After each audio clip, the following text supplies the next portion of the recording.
Hello friends, எல்லோரும் எப்படி இருக்கீங்க? நான் உங்கள் பெர்சி.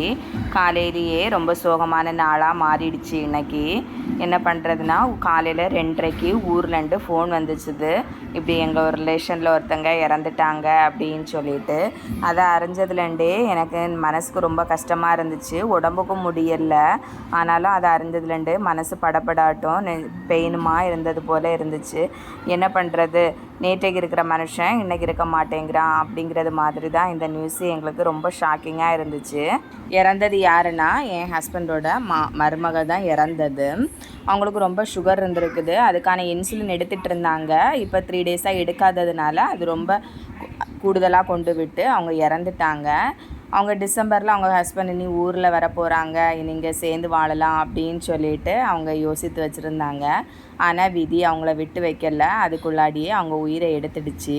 அதை அறியும் போதே ரொம்ப கஷ்டமாக இருந்துச்சுது. இப்படி ஆயிட்டே அப்படின்னு சொல்லிட்டு ரொம்ப கஷ்டமாக இருக்குது. காலையிலேயே ஹஸ்பண்ட் மாமி எல்லாருமே ஊருக்கு கிளம்பி போயிட்டாங்க. குழந்தை தான் பாவம், அம்மா அப்பா பாசம் இவ்வளோ நாளும் கிடைக்காம இருந்துச்சு. இப்போ தான் ஒரு 6 மந்தாக அம்மா கூட இருக்காங்க. அவங்களோட அந்த பாசம் முழுமையாக அனுபவிக்க அந்த பையனுக்கு கொடுத்து வைக்கல. அந்த பையனை நினைக்கும் போது தான் கஷ்டமாக இருக்குது.